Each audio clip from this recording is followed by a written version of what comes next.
for today, so I use my phone. I'd like to call the meeting of the Wayne County Commission to order. Madam Clerk, roll call, please. Commissioner Anderson, Present. Commissioner Basham, Here. Commissioner Baydoun, Here. Commissioner Clark-Coleman, Here. Commissioner Daub, Here. Commissioner Hattis, Present. Commissioner Killeen, Yep. Commissioner Knizik, Here. Commissioner Marecki, Here. Commissioner Baker McCormick, Here. Commissioner Scott, Present. Commissioner Varga, Here. Vice Chair Pro Tem Ware,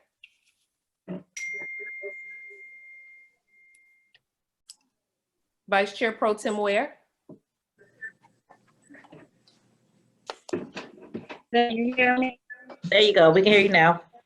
The screen is going in and out. Vice Chair Palomera, Here. Chair Bell, Here. you have a quorum present. Okay, thank you so much. Next item, please. Invocation. Okay, today we have Commissioner Killeen who will introduce our invocator. Commissioner Well, Killeen. I hope so in these Zoom times. Is there a way to verify whether Pastor Williams is on the phone? Can he unmute himself? I'm on. Hey, there you go. Good to see you, Yep. sir. Likewise. Good morning, everybody. Today we have with us Dr. Timothy A. Williams, who's the lead pastor over at New Beginnings Community Church on the east side, Meringue and Beaconsfield. Dr. Tim is the lead pastor, great first name, by the way, is the lead Yeah. pastor of the New Beginnings Community Church and an executive leadership coach specializing in transition and transformation. He has been leading the NBCC for 19 plus years to be effective agents of change in the community, county, and city. He is married to Lisa, who is the director of the CDC. New Beginnings has a community development corporation. Together, along with the NBCC family of believers, partners, and friends, they serve as transformers, agents of change, making a difference and things better. And I want to comment also that New Beginnings has had members of their congregation helping the county out along one of our medians on Moross, keeping it clean and picking up trash for a couple of years now. So thank you for that, Dr. Tim. And please, let's all welcome Dr. Timothy A. Williams, pastor. Okay. Thank you. Before we begin, if everyone could mute their phones except the pastor. Everyone can self-mute themselves. Getting a little background noise. Yeah, Thank you, everyone. Okay, Pastor Williams. Good morning, commissioners and everyone. Thank you so much for being public servant, serving the people of the community, of the county. I would like to personally thank you on behalf of my church and my wife, Lisa. We appreciate all that you're doing, especially in these tough times. We need servant leaders such as yourselves. So we'd like to just acknowledge your sacrifice, your commitment, and the tough work, courageous work that you have done and are doing. Also, I would like to personally thank Commissioner Tim and his assistant, Tamika, for the invitation to give the invocation today. And I will do just that at this time. Amen. According to the book of Philippians chapter 4, verses 6 and 7, it says, "Be anxious for nothing, but in everything by prayer and supplication with thanksgiving, let your requests be made known to God, and the peace of God, which surpasses all understanding, guard your hearts and minds through Christ Jesus." And I believe if you're with me, we need the peace of God to guard our hearts. Amen. So let's pray. Heavenly Father, we thank you for today. We thank you for each commissioner. We thank you for the work that they have done and the work that they are doing. We pray in Jesus' name for wisdom, for guidance, for peace, for courage and strength. We pray for resources. We pray for collaboration. And we pray that your will be done in and through these commissioners as they make the commitment to do the work and to provide leadership in such times like these. Father, we thank you for your presence and your peace. Now guide the deliberations and discussions today It's in Jesus Christ's name we pray. Amen. And it is. Amen. Amen. Amen. Thank you, Thank you. Dr. Tim. You're Yes, quite thank welcome. you so much, Pastor, for that wonderful prayer. We appreciate you coming and joining us today. You're quite welcome. Thank you for the invitation. Very good. Thank you, Commissioner. Next on the agenda, Madam Clerk, Reading, correcting, and approval of the journal. Vice Chair Pro Tem Ware. Move approval. Support. Been moved and supported. Any discussion on the reading, correction, and approval of the journal? Hearing none, we'll do a voice vote. All in favor, say aye. Aye. Aye. Any opposed? Anyone wish to abstain? Motion carries. Okay, thank you. Next item, please. Report from the chair. I don't have but one thing today. The clerk has reminded me that if you are going to be absent from a meeting for any reason, please remember, commissioners, to send an excuse to the chair and to Pam so that they can note it. That's all that I have right now. Next item. Unfinished business. There is none listed. 5996. We are moving to page 2 of the agenda, offering of all petitions, ordinances, resolutions, and presentations. There are 4 items listed. Item number 1 is a presentation by Michigan Secretary of State, Jocelyn Benson. Is our Secretary of State on the phone yet? Good morning, Madam Chair. This is Hester Wheeler. I serve as Assistant Secretary of State. I fully expect, and good morning, everybody. Look at all of my friends. Look there. She should be here momentarily, Madam Chair. Okay, well, while we're waiting for that, let's move on to, let's go to item number 4, shall we? Item number 4 is an ordinance to amend Chapter 130, Section 130-7 of the Wayne County Code of Ordinances, known as the Jury Reimbursement Ordinance, to authorize hazard pay for Third Circuit Court jurors during the COVID-19 public health event. Okay, this item was sent from the courts. They're requesting a $10 increase in jury fees for the jury duty as long as COVID is still with us or until the funds run out. These funds will come from the CARES Act. So I need a motion to move this to government ops, to accept this as first reading and move this to government ops. So move. Commissioner Support. Baker McCormick. Support Scott. It's been moved and supported. Any discussion on this item? Any discussion? Hearing none, we'll do a voice vote. All in favor, say aye. Aye. Aye. Any Aye. opposed? Any opposed? Anyone wish to abstain? Okay, it's been moved to Motion government ops. Okay, the next item that we have, we'll go to item number 3, Madam Clerk. Item number 3 is a resolution by Commissioner Bell strongly opposing all efforts to change the 2020 U.S. Census response deadline from October 31st, 2020 to September 30th, 2020. Well, you know, the census was supposed to take place in the spring as it normally is.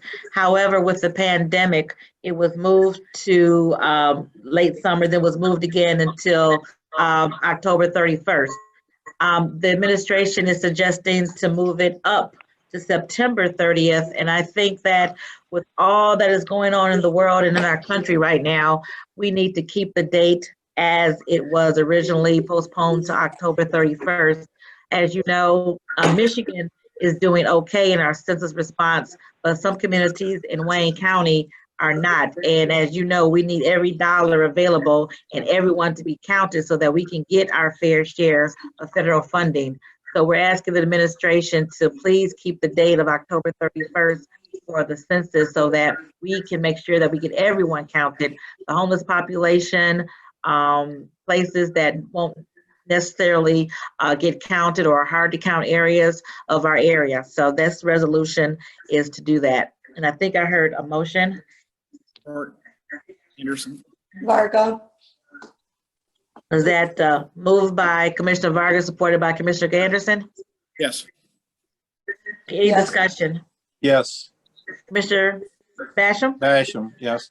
Could I be a co-sponsor? Absolutely. Thank you.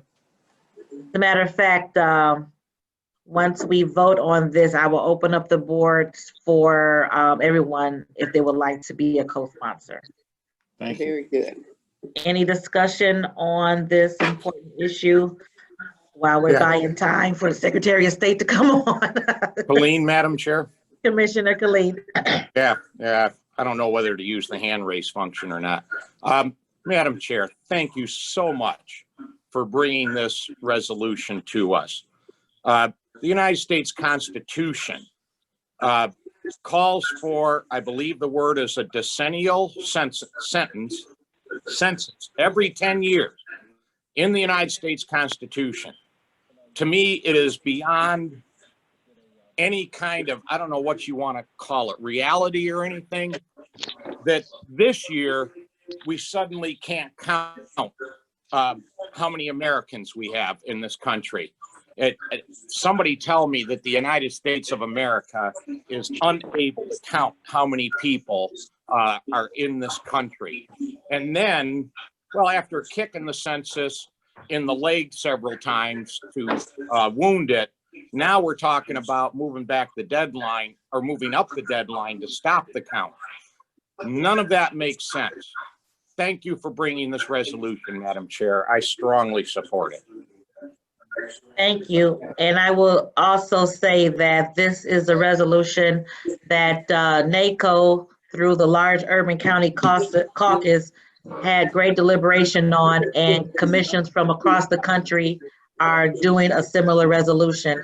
So I'm hopeful that when they see all of these counties uniting on this issue, that the date will be moved back to the original of October 31st. Any further discussion? Any further discussion? Okay, hearing none, all in favor, please say aye. Aye. Aye. Any opposed? Aye. Was that an opposed aye or was that opposed? Any opposed? No opposition, no, anyone that wish to abstain? Madam Chair, this is Terry Marecki. I'd like to abstain. Okay, one abstention. Okay. Motion passes, Madam Clerk. Okay, can we open up the board for co-sponsors, please?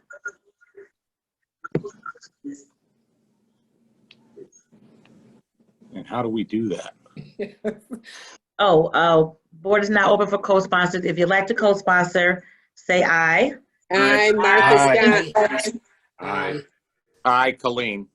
Aye, Haggis. If you do not want to co-sponsor, please say your name. Terry Marecki. No, thank you. Okay, so we have 13 co-sponsors. Noted. Thank you so much. All right, can we go back to item number 1? Sure. Mr. Hester Wheeler, is our Secretary of State on? No, she was in a meeting with the Wayne County clerks and she was pulling away from it right at 5 after 10. I fully expect she'll be here momentarily. I'm so sorry, but we are looking for, we got a grandiose presentation we'd like to make. A grandiose presentation. Yes, ma'am. Then she should be on time. I know, I don't disagree, but Esther. there's so many.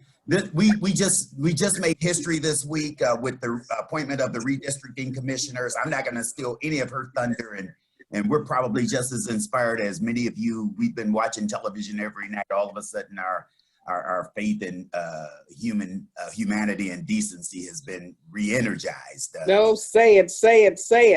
I'm just saying, and We don't need rain. We don't need thunder. We need rain. Well, while we were hopeful that she would be able to see the wonderful presentation that we have to commemorate the 100th anniversary of women's suffrage. So hopefully we'll have this on YouTube and on our website, and she'll be able to look at it. So at this point, I will move to item number 2, Madam Clerk. Item number 2 is a video presentation by the Wayne County Commission's Special Task Force on the 100th anniversary of women's suffrage in order to commemorate the ratification of the 19th Amendment to the U.S. Constitution. Okay, Commissioner Dobb, I'll turn over to you. And if everyone, please mute their phones. Thank you, Madam Chair. Good morning, Commissioners, staff, and guests. Good morning. Morning. Equality is the sacred law of humanity. This Tuesday marked a very special anniversary in our nation's history. It was the 100th anniversary of the 19th Amendment to the United States Constitution. Commissioner Dobbs, Yes. you are saying some marvelous things, but I've just been informed that our Secretary of State has joined. Wonderful. So if you don't mind, if we can cut over to her. Yes, let's do that. Okay, thank you so much. I don't see her lovely face, but I saw that she chimed in. Secretary of State Jocelyn Benson. Yes, can you all see me? I can see you now. Okay. I want to first welcome you. I know you are extremely busy in this time of the year especially. So I just want to thank you for taking time to join the Wayne County Commission. This is historic. I don't think we've ever had a sitting Secretary of State to present to us. So I'm so glad that you were able to do that. There's much going on in the world, and you know, we want to make sure, as everyone does, that everyone who is eligible and able to vote has the opportunity to do so. So if you could please just give it an update. Congratulations on a wonderful primary. I think it was fantastic. Voter turnout was up at least, what, 1 million votes or 2 million votes? I'm sure you'll explain that a little bit more, but congratulations on a successful primary.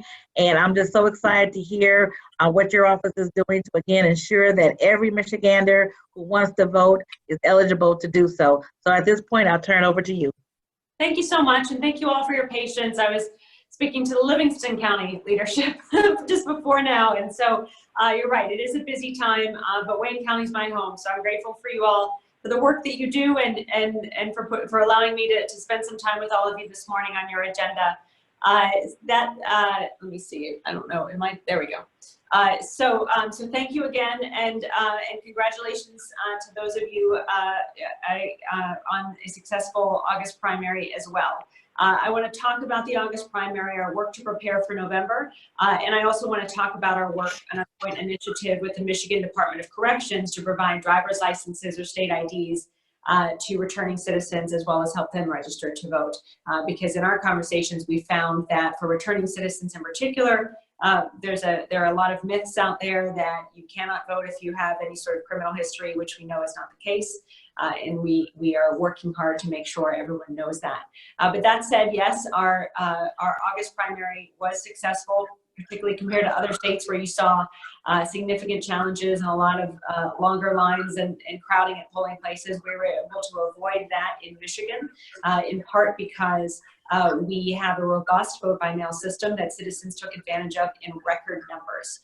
In Michigan's primary, we had 2.5 million citizens vote. That is higher than has ever voted in any primary in our state's history, which underscores that there is enormous enthusiasm for voting this year. Even in the midst of the pandemic, people want to vote, and we're going to make sure that they can.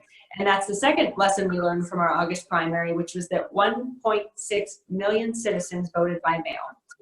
Importantly, this was many voters voting by mail for the first time, and that also underscores that more people voting by mail than ever before underscores that people not just want to vote this year, but they want the option and the right to vote by mail, which they have here in Michigan. The third takeaway and the final piece was that we also, with successful, robust turnout, high turnout, we didn't have any crowding or lines at any polling place. And that's because so many people voted by mail or voted early at their local clerk's office. So what we essentially did was demonstrate how to successfully run a high turnout election in the midst of a pandemic. You make sure that you have every polling place open and fully staffed so that people had that safe in-person voting option. We had masks, gloves, PPE on hand for all of our poll workers. You encourage people to vote early at their clerk's office, which you can do in Michigan 40 days prior to Election Day. You can go to your clerk's office, request your ballot, and return it right there. And we're also encouraging people to request to have their ballot mailed to them, which they can then, once received, return via their local drop box, at their local clerk's office, or through the mail to their local clerk's office. So all those options are on the table. We want voters to know all of their options, and so voter education is going to be key as we prepare for November. So happy to answer any questions about that, and but essentially those data points are what we're going to use to replicate the same success in November. Encourage people to vote early. Encourage people to vote by mail and do so early. And then let people know if they choose to vote in person on election day, they will have that option. Their precinct will be open and they can vote safely in person without having to risk their health in order to do so. So that said, I also want to talk today about our shared goal to make it easier for returning citizens to reintegrate into society and get the identification that they need to begin their journey in doing so. And as we announced back in June, the Department of State and the Department of Corrections have launched a joint initiative to provide driver's licenses or state IDs to those who are paroled, as well as information to help them understand that their voting rights have been restored. Through this partnership, the Department of Corrections will obtain required documents, paperwork, and photos for those about to be paroled, and they'll send that information directly to us, and we will either process a driver's license or a state ID for that person, depending on their eligibility. And also, because we are a state where people who get a driver's license or ID are automatically registered to vote, this process will also get those returning citizens registered to vote, and they'll be eligible to vote in whatever way they choose, absentee, by mail, at a drop box, at their clerk's office, or in person at their polling location in November's election. So we're in complete agreement that formerly incarcerated individuals, for those individuals, obtaining an ID is one of the biggest obstacles they face upon reintegration into society, and also the first hurdle they have to cross as they work to rebuild their lives. We launched a pilot program earlier this year. It should be fully operational next month. And this current plan focuses on prisons, but our goal is to expand to jails as well. I would be remiss if I didn't thank Hester Wheeler, our Deputy Secretary of State, who's really been a leader and champion. I know you all know our Hester for a long time, and his leadership and real commitment to this work is one of the reasons, if not the primary reason, I'm able to stand before you today and talk about this partnership. It was certainly a long time coming, and we welcome any feedback you have on how to maximize its potential. And you have not just myself, but our Deputy Secretary, Hester Wheeler, as well as residents of the city of Detroit, as residents of Wayne County, and really committed in particular to ensuring the residents and citizens of Wayne County have that full access to their right to vote. So that said, we want to continue preparing again for November. And one of the other things I want to ask all of you to do is you see a lot of the information that will be flowing through various portals to our voters in the months ahead, the mailings they will receive, the visits they may receive at their homes from people canvassing, or information they may hear online, is that citizens have a right to vote by mail in our state, and they can, beginning today, request to vote by mail in this November's elections. 2.4 million citizens already have requested to vote by mail, because you could do so prior to August election as well.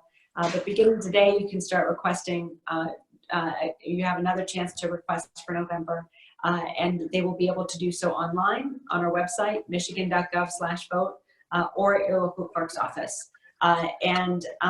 You know, in addition to that, we have installed drop boxes all around Wayne County and all around the state, close to 1,000 drop boxes. We want to have all of them in place by September 24th. That is 40 days prior to Election Day, and that is when people begin to receive and return their ballots. So I say that to you because you are welcome to add drop boxes as well. There's no restrictions on that. Just let us know so we can include them on our website and let people know where they are. We anticipate the city of Detroit will have close to 50 locations where people can drop off their ballots, either at a drop box or at a satellite clerk's office, in addition to the local clerk's office. But we want to expand those options for all citizens in Wayne County as well, because we know, especially with the uncertainties of the Postal Service right now, those drop boxes are critical to make available to every voter. So that said, thank you again for having me here. I'm happy to take some questions. I know you've got a full agenda, so I don't want to take too much of your time, but I appreciate the opportunity to see you all today. And thanks for all the work you do. Thank you so much, Secretary of State, for joining us today. Great information. As you know, the commission passed a resolution supporting the returning citizens IDs, and that was very important. We support that initiative 100%. And a few weeks ago, Commissioner Baker McCormick put forward a resolution to have extra drop box that the county will pay for local clerks out of our CARES Act money. So we are with you lock and step on, again, making sure that everyone who can vote, who wants to vote, can vote. And I do have a list of commissioners who have raised their hands. So I have a list. If you would like to ask a question, please raise your hand. First, I have Commissioner Marecki, then Commissioner Clark Coleman, then Commissioner Glenn Anderson. Commissioner Marecki? Thank you, Madam Chair, and thank you, Madam Secretary, for joining us today. I just have a quick question. I was the city clerk in Livonia for several years, and one of the assurances I always gave voters with absentee ballots is that when we received a ballot back, we always checked the signatures with the signatures on, the computers to assure that the person sending in the ballot was truly the person. With the increase, the huge increase of absentee ballots coming in, are you confident all the clerks are checking the signatures? Is there some kind of assurance that that is happening? Yes. Because it's a huge job. Yeah, the signatures have to be checked in order for the ballot to be counted. The signature has to match. In the August primary, actually 2,225 ballots were rejected because they either were missing a signature or the signature didn't match. So we actually want to require clerks in that instance to follow up with the voter, and many do voluntarily to confirm the voter's identity. That helps us also identify irregularities. But yes, that signature check is a key part of the process, and we've actually also implemented statewide standards to guide the clerks and their election workers in doing that signature matching so that we can, again, ensure there's some consistency all around the state. Okay, thank you. Mm-hmm. Thank you, Commissioner Irma Clark Coleman. Thank you, Madam Secretary of State. It is great to see you here today. Me too. And thank you for the great job you're doing. A question that I have, I'm so happy to hear that Detroit will have 50 drop boxes. That is fabulous. So can I ask, where will these drop boxes be placed? In secure places, like maybe in front of a police station or someplace like that, so that they can't be tampered with? Yes, and to clarify, there will be 50 locations where people can return their ballots. Most of those will be drop boxes, but they will also be at satellite clerks' offices as well. That will be in community rec centers and other parts of the city. There will be a drop box, for example, outside the Pistons training facility and news center, and many other places as well. So the clerk is identifying the specific locations. They will be video monitored and secured so that we have that protection. They're also really big and heavy, so it's really close to impossible to. They're more secure than mailboxes, quite frankly, in terms of anyone's ability to tamper with anything inside. And so I'm proud of that, but we're also mindful of those locations. And again, we defer in all instances to the local clerks. They decide where the drop boxes go, and then they tell us. So I would encourage you to check in with the clerk as well. But yes, I'm very encouraged that, and I believe the county, I believe you all allocated some funding for the drop boxes as well, if I remember correctly. But in any event, you can continue to do so and support that and the expansion of those locations where people can return ballots. We also encourage you we know some churches are driving voters to drop boxes to help them drop off their ballots, as long as the ballot is in the local drop box. So if you're a Detroit voter, as long as it's in one of the Detroit drop boxes, by 8 p.m. on election day, it will count. So you've got a lot of time. You don't have to worry about postal service in returning your ballot with those drop boxes in place. Okay. Another question, is there a way that you can track your ballot to find out if it's been received or yes, if it's en route? Can you kind of explain to us how that process works? Yes. Michigan.gov/vote will have a ballot tracking mechanism up and running on September 24th. That's the first day people can begin returning. I think it's actually already running, I should say. So it's Michigan.gov/vote. September 24th is the day where people can start getting and returning their ballots. So we're focused on making sure everything's ready by then, but you can already at least track your request to have a ballot mailed to you at Michigan.gov/vote. On top of that, the Detroit City Clerk's office, and I know Detroit is only one part of Wayne County, but that said, there's so many voters in Wayne County overlapping in Detroit. The Detroit City Clerk's office is also implemented a ballot tracking system called Ballot Tracks, which every voter voting by mail will get information on. I actually, if you hold on one second, I voted by mail in the August primary. This is what I received. I don't know if you can see it. It says Ballot Tracks.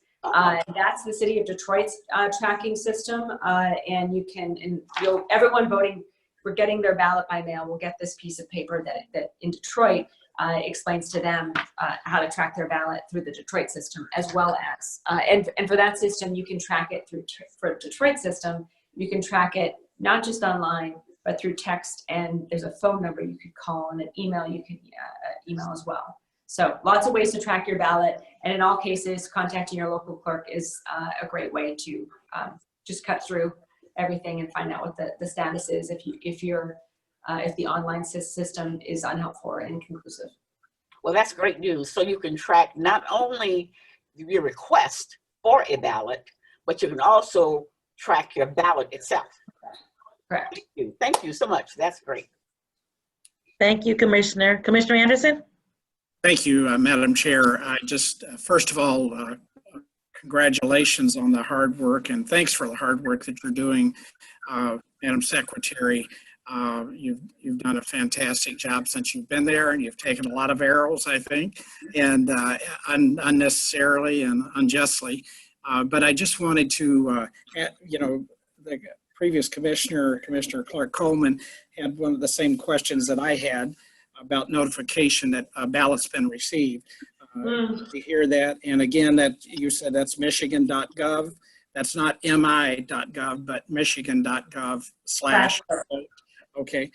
The other question I had is the effort. Are there any efforts that your office will undertake to make sure that no one is harassing voters at the polls? Are you working with any of the local officials to try to make sure that there's not an effort like that to suppress the vote by harassing people? And I know that's a difficult thing to do, but it is becoming more prevalent in our elections. And just wondered if you know of anything that's underway to stop that. Yes, as someone who's run voter protection efforts in our state since 2006, as a nonprofit volunteer and executive, I'm very familiar with those challenges, and we are working with many nonprofit organizations and others and including law enforcement, to prepare for what we anticipate will be significant efforts to suppress voters throughout the county. And so right now we are looking at our preparation in phases. Our preparation and focus right now is voter education, proactively getting voters the information they need to request their ballots, tracking, seeing if everyone's, who's voting by mail, all that thing, all those information. But as we get closer to Election Day, particularly Labor Day, you'll start to see us focus more on that Election Day voter protection as well, but that certainly will be a big part of our efforts. And if you have any suggestions or organizations or law enforcement contacts that we should be speaking with, let us know. Okay, I'll do that. I did want to ask, the last question I have is about fraud. And I know there's a lot of speculation, misstatements, false information out there about fraud.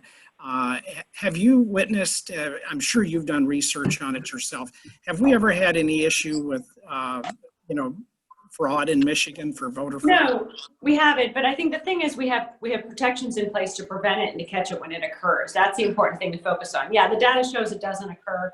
The data also shows no rare times in any state when it does occur, we catch it.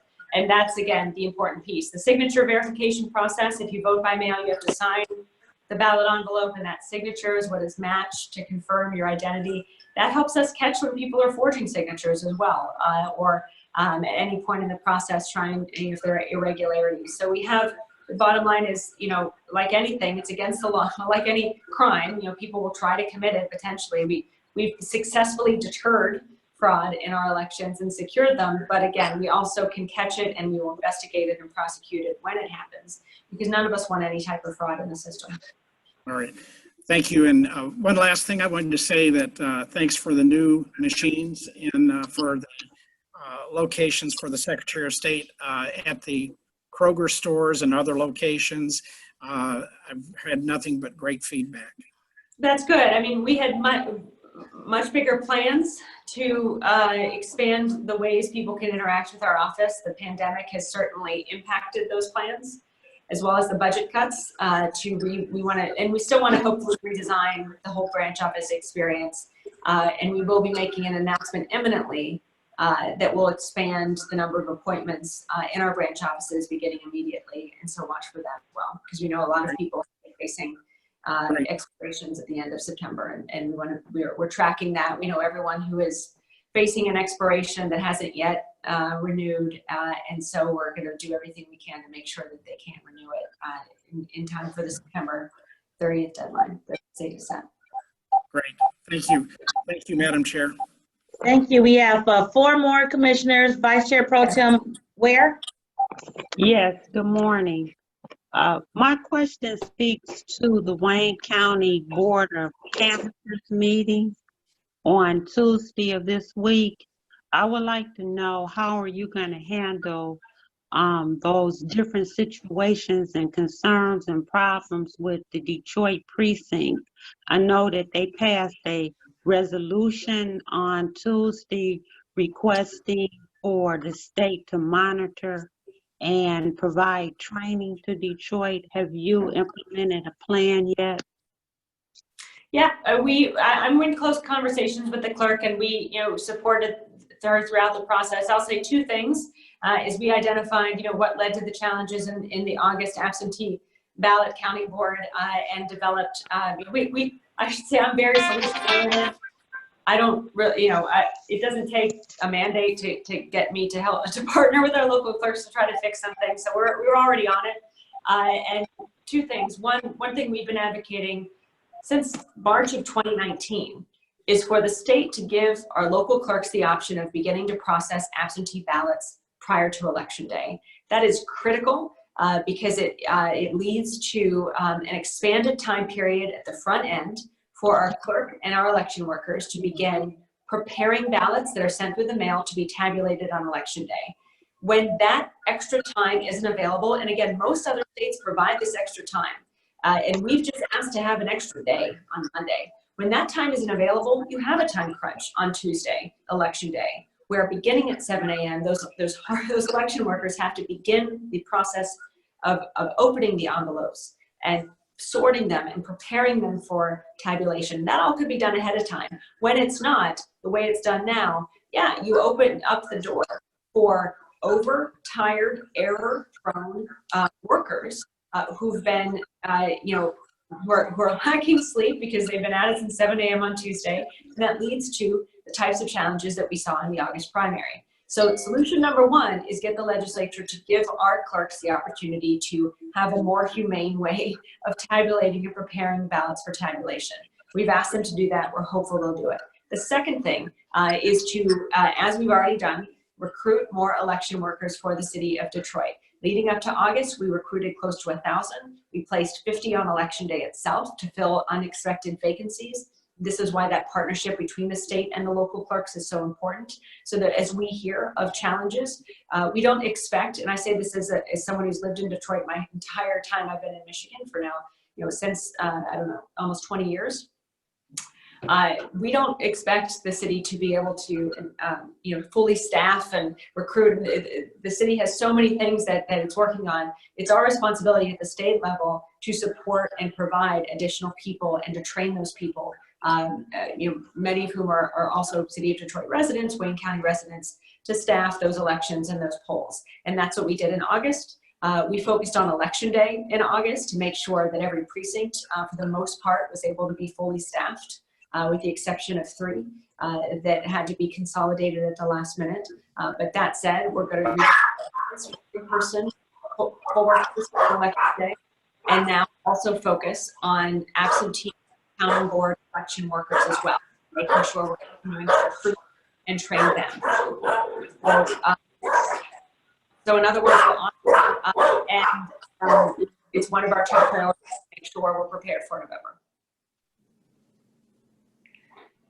So I'll talk less because I've only got 1 minute until my So I guess maybe we looking at different reports, because I was more concerned about the polling books that wasn't signed and a lot of missing information. So what I'll do is I'll just send you a letter, and I will document and list all the concerns of polls not opening on time, polls not being handicap accessible. Maybe there's other concerns that you're not aware of. Madam Secretary, did you say you just had 1 minute before your next meeting? Unfortunately, but I'm happy to get through as many questions as we can. I will. The Commissioner Baidoon and Commissioner Dodd And Scott, somehow I don't know how to get in. Oh, okay. And So Baker McCormick. so if you all can make a really quick question so she can get a really quick answer, we'll start with Commissioner Scott. Thank you. The ballots that she had to return, is there any way that people know that their vote didn't count? We, I'm not sure specifically which ballots you're talking about, but no, you indicated that you had to return, that it was about 2,000 that didn't count. So statewide, throughout the whole state, there were ballots that were mailed in an envelope that did not have a signature on it, or had a signature that didn't match the voter's registration signature. Under state law, we cannot count those ballots. Right, but is there any? We do ask the clerks to follow up with those voters to give them an opportunity to cure that vote. We can't require that under state law. We have asked the legislature to require it. Okay, I just wanted to make sure they knew whether or not their vote didn't count and why it wasn't counted. Okay, Commissioner Dodd. But anyway, I know that you're in a hurry, but thank you so much, and thank you for all your work. Okay, Commissioner Dodd, really quick. Yes. So you mentioned a little bit earlier that you were going to get the message out from your office by canvassing door to door.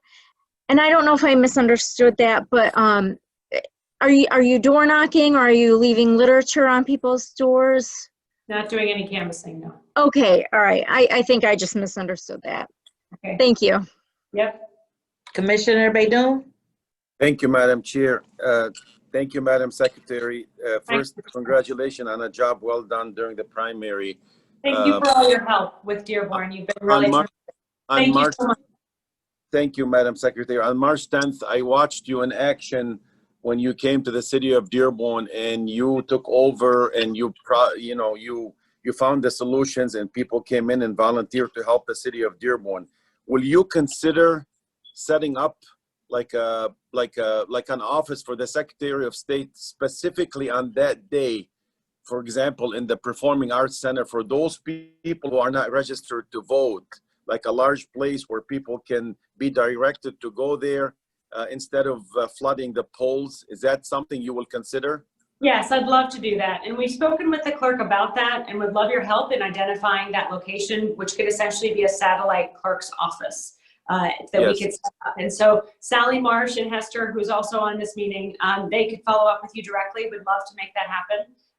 Again, we're focused on Dearborn in particular as a place where we need to do just that. So that's a great suggestion, and we'll follow up. Thank you. And will you consider putting like those collection boxes in the senior housings in Dearborn, because we have several of them, and a lot of these seniors now, it seems like they don't trust the postal service because of everything going on. They may not get their ballots on time. I don't know. We'd love to explore that too, and maybe we can, set up an additional conversation with the clerk and you and our team to identify Dropbox locations. Dropboxes cost about just under $700 per box, so we have resources to support additional Dropboxes if needed, and would love to have that conversation. We're always very respectful and deferential to the local clerks who know the best locations for those Dropboxes. But again, with you as the local commissioner, I'm sure we could identify some locations that the clerk may not have thought of, Thank you, Madam Secretary. Thank you. Okay, one more, Baker McCormick. Doing a speed round. Thank you, Madam Chair, and thank you to the Secretary of State, Jocelyn Benson, for attending our meeting today. And I'm so proud of all of the work that you're doing. Things are getting or are so much better. As far as the re-entering citizens, you said that you are assisting with getting licenses and ID for voting. If they have never voted before, can they vote absentee for the first time? Yes, every citizen has a right to vote by mail or absentee in Michigan. Great, that's what I wanted to clarify. Thank you very much for all the work that you do. Thank you, you as well. Thank you all, it's great to see you. Thank you for Justin. Thank you, Secretary of State. Thank you very much. Keep up the great work. Take care, bye-bye. Thank you. All right, thank you. I tried to get everybody in. I think there was one more person that had iPad by their name. I didn't know who that was. Hester Wheeler is on in case whoever didn't get a chance to ask a question will want to address it to him.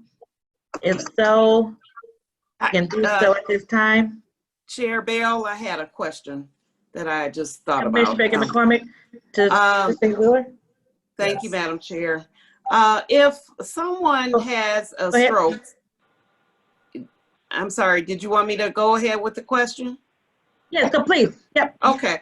If the question was in the queue, if someone had a stroke and their signature changed, which I think was a good question, and they're voting absentee, what do you do in that situation? Thank you for that question, Commissioner Monique Baker McCormick. What happens is currently there's no legal requirement that the clerk contact that particular voter. We are urging clerks to contact that voter if there's any conflict. We're also, I think you heard the Secretary articulate that we're seeking legislative relief. We want the legislature to pass a couple of laws, one that would require clerks to automatically contact voters if there's any conflict or contradiction. So where their signatures don't match, currently clerks are encouraged to do it, but they're not legally required. And then the second question was in reference to the recounting of ballots when there is a issue and a challenge of a primary. Is there any legislation that you know of or that you're working towards to help with assisting those that are recounting their ballots? Because right now, if you recount your ballots, you pay to recount your ballots, and then there is some issue with the ballot box being tampered with, then you cannot use that count from that ballot box. Is there anything that we can do about that issue? Yeah, I don't know the specifics of which you're articulating, but I do know state law is pretty clear that you might pay anywhere from $25 to $250 per precinct, depending on the vote spread. So state law is pretty clear on how the recount process works.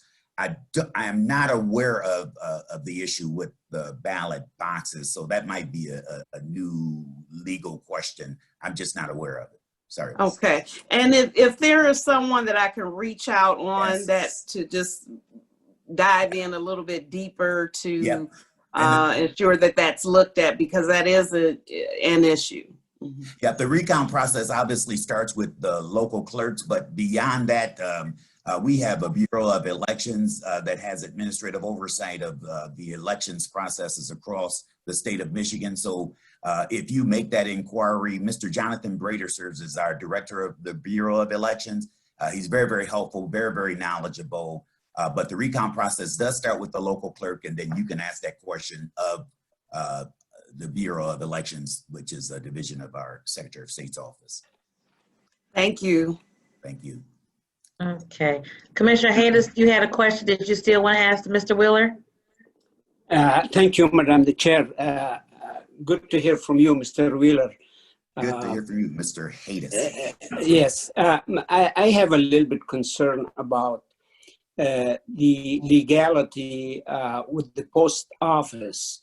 Is there any time legally the post office has to deliver the mail when they receive it?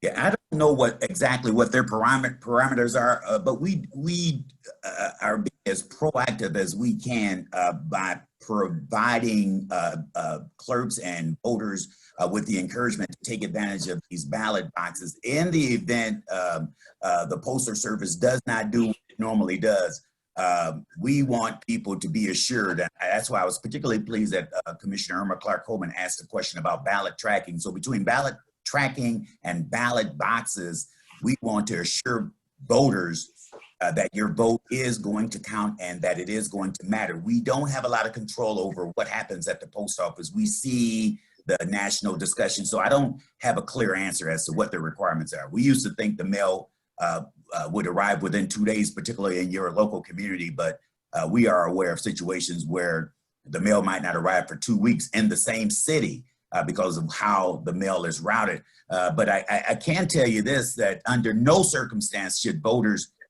use the mail. If you get to 2 weeks before Election Day, do not trust the mail. If you have not mailed your ballot within 2 weeks, please take it to your clerk's office or take it to that drop box. We start encouraging people to do that prior to the August 4 primary, and that same thing holds true on the way to November 3. So thank you for that question. You're welcome. So we need to promote that, all the commissioner in our district. If you reach the 2 weeks deadline, just to drop it in the box, because there's chance it might not be counted if they mail late. Yep, something We is need to promote that. Yes, sir. We're experiencing some a lot of debate on concerns about the Postal Service. So I would not encourage anybody to use that post office system prior if you get within that 2 week window. So thank you for that. Thank you. Hey, thank you so much, Mr. Wheeler. Again, we thank the Secretary of State for joining us today. This is an important topic, and I thought it important that we bring you both on to discuss and answer any questions that the commission have. So did everyone ask a question who wanted to ask a question before we move on with the rest of the agenda? Real quick, Madam Chair, I know when is the list going to be available of where the 1,000 are going to go around the state? That list is on our website right now. You can go. Thank you very much, Tester. Yes, Thank you. Beautiful job, baby. Thank you so very much. Thank you, Madam Chair. We were looking for you last night on national television. We saw you all set up. But maybe we'll catch you tonight. Thanks, everybody, so much for having me. Thank you so much, sir. Thank you very much. Thank you. Thank you. Before Hester, Commissioner Irma Clark-Coleman? Just before you leave, I am telling my people, even now, to go to the drop boxes. I'm not recommending to the people that I'm talking to put in the post office at all. I am telling them to take them to the drop boxes. That's where it's you're sure that it will be picked up. So thank you. Oh, and by the way, I like to thank my constituent, Hester Wheeler, as well as my constituent, Jocelyn Benson, for being here today. Thank you so very much. My Commissioner, Irma Clark-Coleman. And thank you for not calling me out. I know I owe you. You sure do. I know. Thank you very much. Right. Thank you, Hester. Good seeing you. Thank you, everyone. Appreciate all the questions. Thank you so much. Very important conversation, very important discussion. So we know what we need to do. All right, thank you. Bye-bye. Bye-bye. Madam Clerk, item number 2. Item number 2 is a video presentation by the Wayne County Commission Special Task Force on the 100th anniversary of women's suffrage in order to commemorate the ratification of the 19th Amendment to the United States Constitution. All right, now Commissioner Dobbs, the moment we've been waiting for, your big moment. You can discuss why we're all in white, and we look forward to your presentation. Take it away. Thank you, Madam Chair. All right, take 2, everyone. So I'm going to start all over. Equality is the sacred law of humanity. This Tuesday marked a very special anniversary in our nation's history. It was the 100th anniversary of the 19th Amendment to the United States Constitution, which granted women the right to vote in elections throughout our country. Last year, we celebrated the 100th anniversary of Michigan's ratification of the 19th Amendment. We had an in-person speaker, a luncheon for the commissioners and commission staff, and the women who attended the full board meeting were all encouraged to wear white. For this year's anniversary on the national level, we knew that our celebration would have to look slightly different due to the COVID-19 pandemic. So in keeping with the trend of doing things virtually, the Commission's Special Task Force on the 100th anniversary of women's suffrage is proud to present a video to offer a brief history of the women's suffrage movement in the United States. Thank you to all of the commissioners on the Special Task Force for their contributions to this video. And a special big thank you to my legislative director, Dominica Convertino, for doing a lot of the research and all of the production. She did a fantastic job. This video will be made available for the commissioners to share on their social media channels. If you need any assistance in doing this, please contact my office after the meeting. I will now ask everyone to please mute their lines. And now, without further ado, we hope you all enjoy today's presentation. Thank you.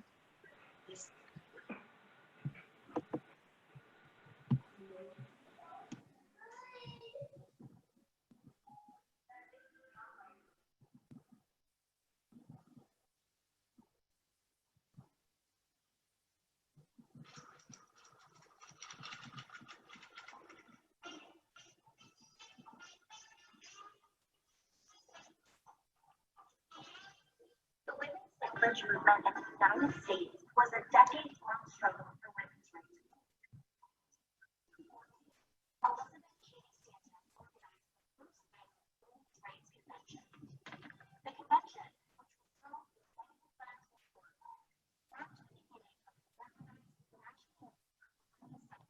which was held in Central Florida, marked the beginning of the organized national movement for women's suffrage in the United States. Uh-oh, is there a reason we can't hear it?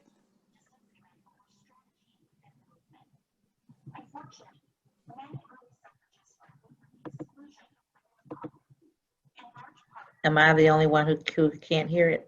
I can't hear it either. I can't either. I can't hear it either. Despite this, many women of color fought tirelessly in the movement for women's suffrage. Can you Among restart them was it? Mary Church Terrell, a national activist for Restart it so we can all hear it. One moment, please. Thank Okay. you. Thank you.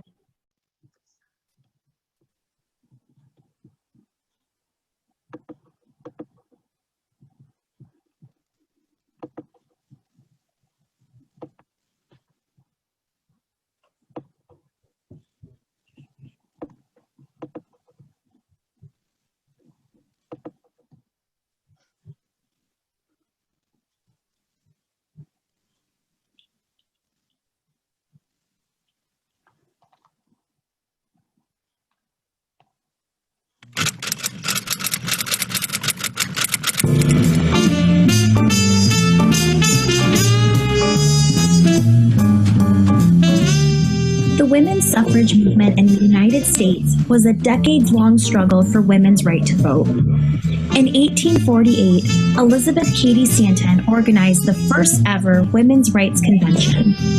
The convention, which was held in Seneca Falls, New York, marked the beginning of an organized national movement for women's suffrage in the United States.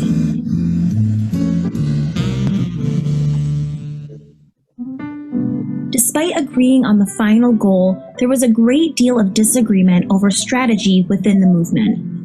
Unfortunately, many early suffragists argued for the exclusion of women of color. in large part due to the ill-conceived belief that an inclusive movement would hurt its chances of success. Despite this, many women of color fought tirelessly in the movement for women's suffrage. Among them was Mary Church Terrell, a national activist for civil rights and women's suffrage, prominent abolitionist and women's rights advocate Sojourner Truth, the persevering civil rights advocate, journalist, and suffragist Ida B. Wells, and the indomitable Harriet Tubman, who fought for women's suffrage in her later years. These women, who would not see their own voting rights secured until the Voting Rights Act of 1965, were absolutely integral to the success of women's suffrage, and their contributions must not be forgotten.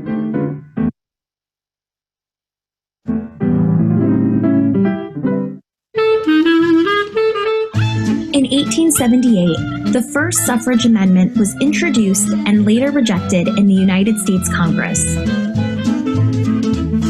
In 1890, the National American Woman Suffrage Association was formed, marking a notable shift in strategy for the passage of a national constitutional amendment. In 1913, suffragists Alice Paul and Lucy Burns founded the Congressional Union for Women's Suffrage. Their first major public display for suffrage was a march in D.C. the day before Woodrow Wilson's inauguration.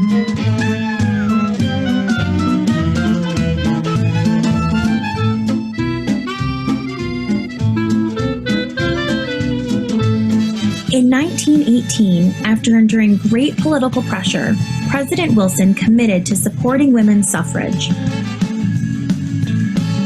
In the ensuing year, the House of Representatives passed the 19th Amendment, leaving it to the U.S. Senate. 2 weeks later, the amendment passed in the Senate, beginning the ratification process throughout the nation. Within just 1 week, Illinois, Wisconsin, and Michigan led the way as the first to ratify the 19th Amendment. The ratification process was completed 1 year later on August 18, 1920, granting women the right to vote.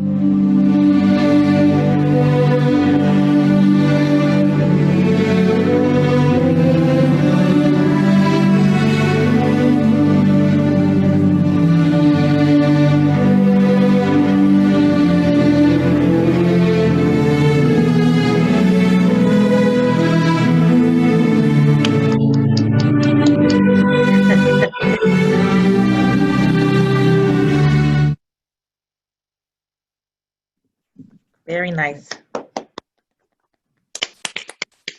Very nice, Commissioner Dobb.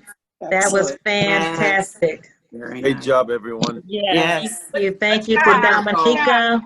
That was awesome. Very, very wonderful. Thank you for your hard work, your dedication, and that was top notch. So hopefully all of us will share it on our social media and in our community groups. That was very well done. So thank you so much. Thank you to the entire committee for your input. Commissioner Dobb, Dominica, very, very well done. Would anyone like to comment before we move on to our next item? Commissioner Baker McCormick, I just want to say thank you to Commissioner Dobb. That was a great presentation, and I am so grateful for all of the women that struggled, fought, died for us to be where we are today. So thank you. Absolutely, that was fantastic. I had an opportunity to visit the Suffrage Museum in DC a couple of years ago, and it was very, very nicely done with so much history. Only disappointing thing about the Suffrage Museum is that it had a very small section about the African American ladies who were involved in the movement. But I want to thank you for including that in your presentation. It was very well done. Thank you. I'd like to congratulate Commissioner Dobb and all the commissioners that I see in that beautiful picture. The struggle when it started and get us to where we at today, it should be value for us to protect to the future, because we in time, we start to have a lot of doubt on what's going on at the present time. So I'm not making political statement, but I really value the struggle and the right to vote in every right. So I hope we all have mission for life to protect what we gain and try to gain more in the future, not lose some of them. Thank you. Absolutely, Commissioner. Thank you again. Any closing remarks, Commissioner Dobb? Thank you for all the kind words. And again, I will get this out to everybody so that you can all share it on your social media. Madam Chair, Commissioner Baidoon. I have a quick comment. I just want to say that I am honored to work with such a group of talented women on the Wayne County Commission.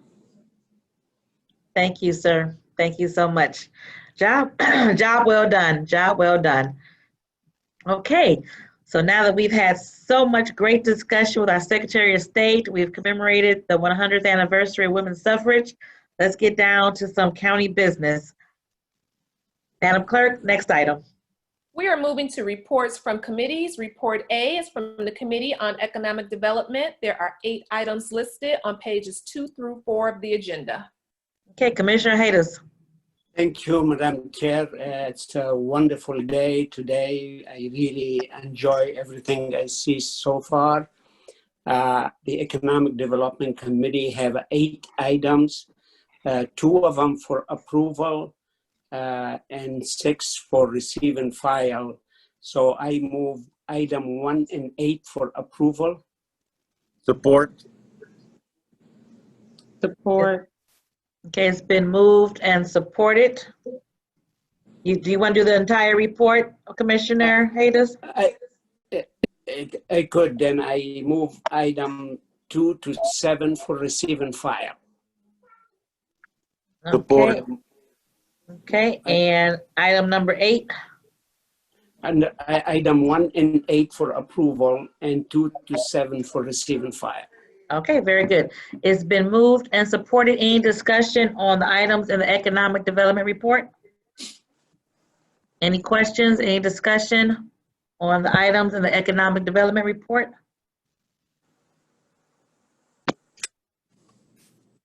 I'm looking for hands. I don't see any hands. I don't see anyone.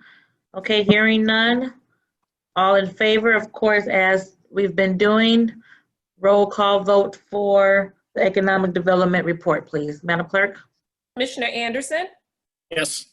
Commissioner Basham? Yes. Commissioner Baidoon? Yes. Commissioner Clark-Coleman? Yes. Commissioner Dobb? Yes. Commissioner Hattis? Yes. Commissioner Killeen? Aye. Commissioner Kniezek? Yes. Commissioner Marecki? Yes. Commissioner Baker McCormick? Yes. Commissioner Scott?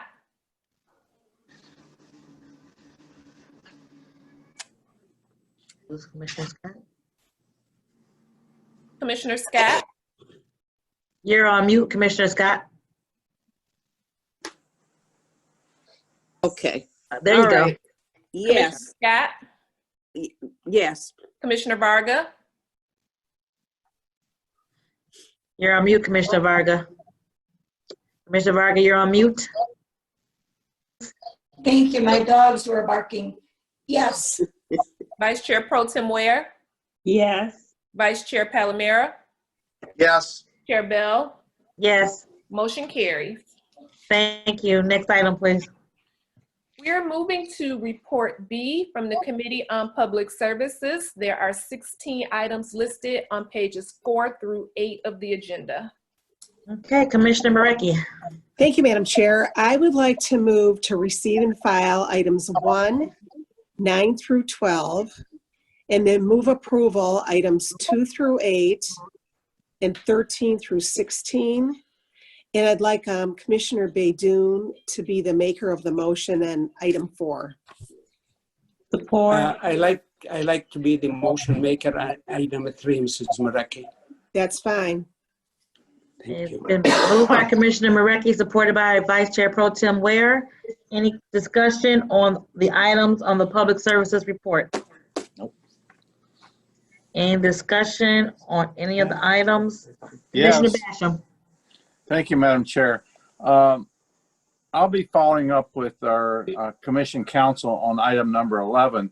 I understand the reason and purpose for having emergency procurement for items that you got to have and you don't have the time to get them through the process. But I don't want to see an abuse of the system or those sorts of things. And I just think that with what's going on with item 11, I just think it needs a little bit more policing to make sure that our procurement ordinance is not violated, or maybe we even have to tweak the procurement ordinance. I'll leave it at that. Thank you, Commissioner. Any other discussion on the items of the Public Services Report? Madam Chair? Yes, This is Commissioner Marecki. Commissioner Marecki. I just wanted to respond to Commissioner Basham's concerns. We had a lengthy discussion on these receiving files for these emergency procurements. There were several problems with these, and I'm sure we're going to have discussions in the future. And at this point, when they come to us as a receiving file like this, we really can't refuse it. It's already been done, but we are going to be looking forward in the future to make sure these are coming to us correctly. But we did have a very lengthy discussion on all of these, so I appreciate that. Thank you. Okay, thank you, Commissioner. Any additional comments, questions on the Public Services Report? Was Commissioner Hattis the maker of the motion on item 3? Yes. Thank Yes. Okay. All right. Hearing no discussion, hearing no further questions, Madam Clerk, take a roll call vote, please. Commissioner Anderson, Yes. Commissioner Basham, Yes. Commissioner Baydoun, Yes. Commissioner Clark Coleman,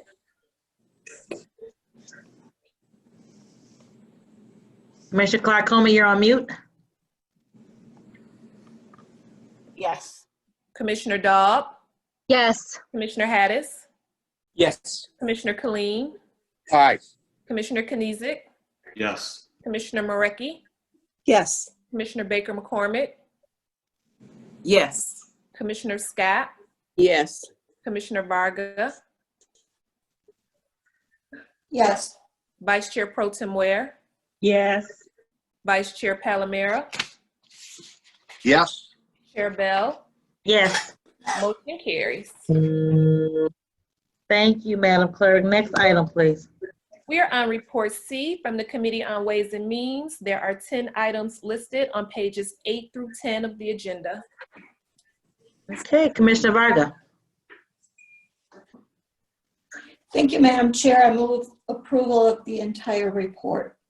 Support. Okay, it's been moved and supported. Discussion, Commissioner Dobbs. Thank you, Madam Chair. I have a question. I believe it's on item 2, but it might also apply to item number 8. Are we using CARES Act funding to hire private contractors to perform COVID-19 related work? There's someone from the administration, Andy, or is Aaron available? Through the chair, this is Aaron Wagner, the procurement director.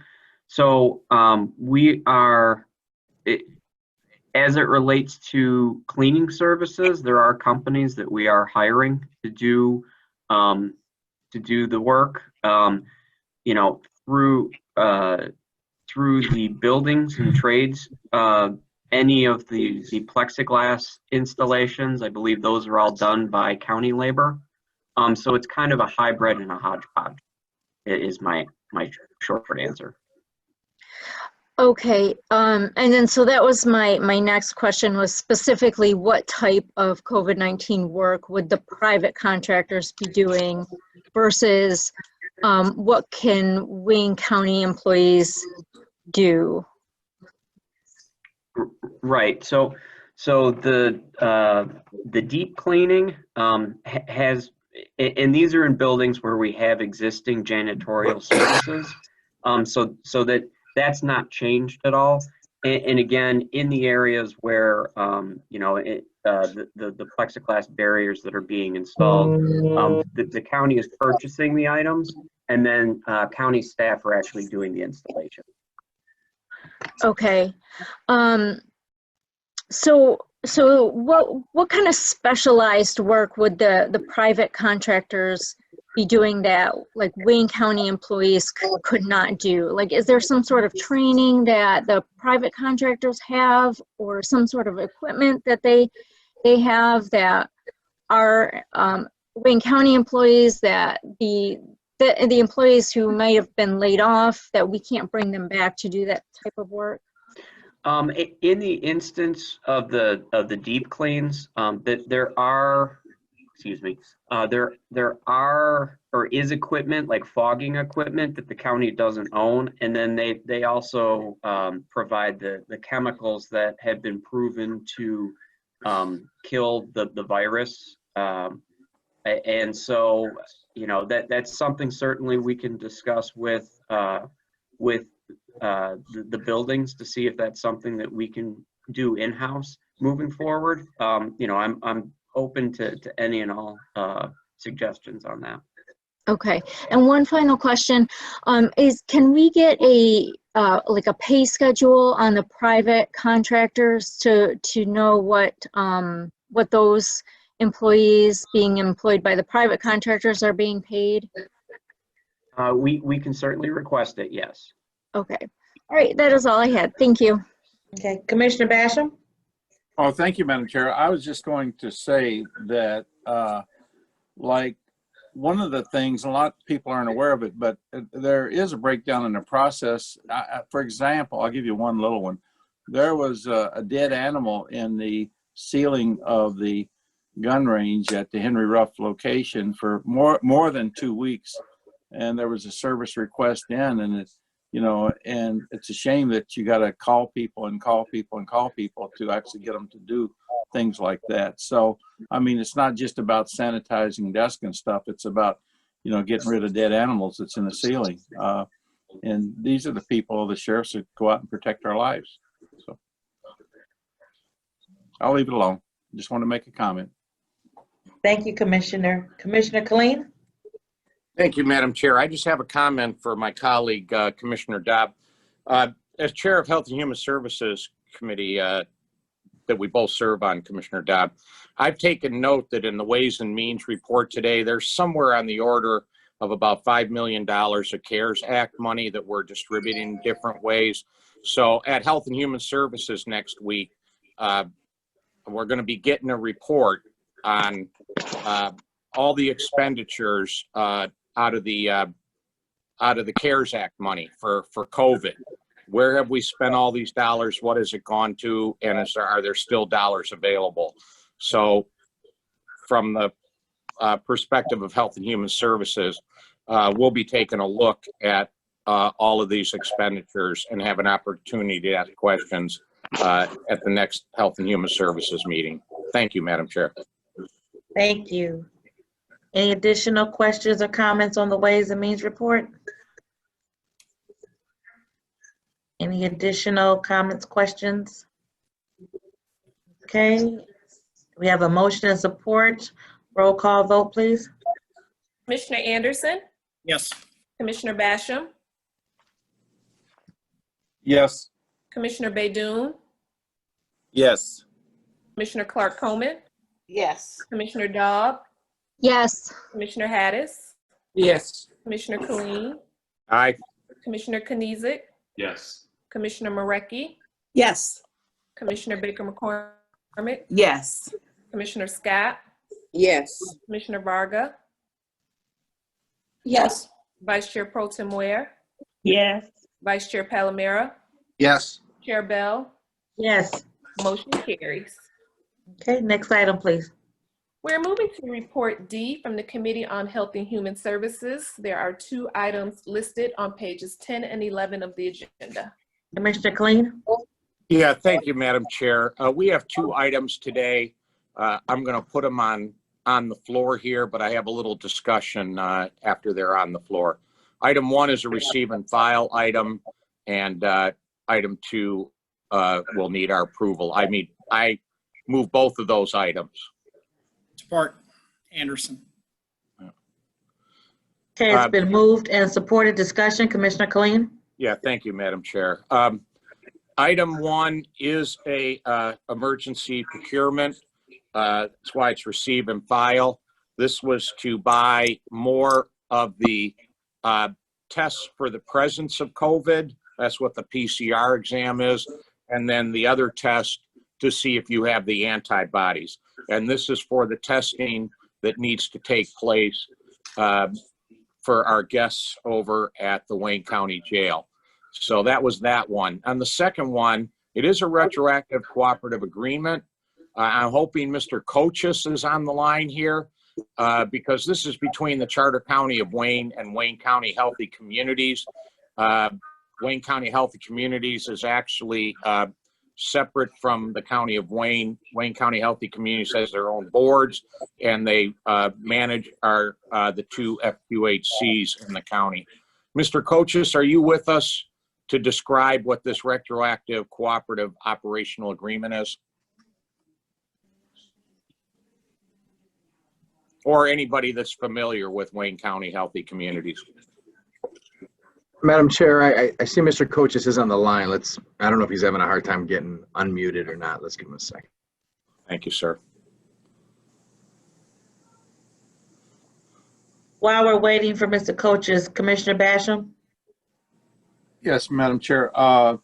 I understand the retroactive on number 2. Even though it's retroactive, I understand how it got there and how we have to deal with the feds and walk through this process. So I will reluctantly support this retroactive contract. Thank you. Thank you. Duly noted. Mr. Coaches, are you unmuted? Do you see his name or his phone number, Andy? Oh, his name is on there. His name is on the screen. It looks like he's unmuted. Hi, Tom. Tom, can you hear us?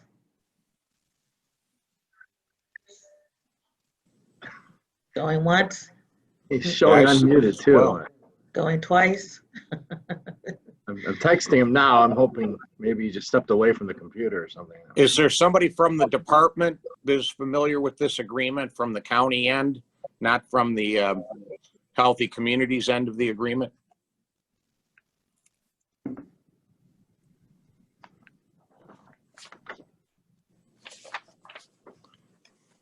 Okay, well, this is from June 2020 to May 2023. It's a 3-year agreement.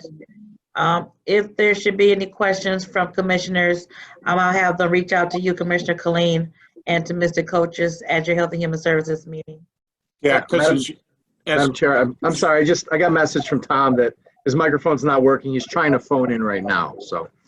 Okay, because on that item number 2, commissioners will see it creates a co-applicant community health center board for the operation of the county's 2 FQHCs. So this is a governing board to handle this aspect. And I was hoping that Mr. Coaches could fill in a few more of the details so that all commissioners understood how our FQHCs are operating.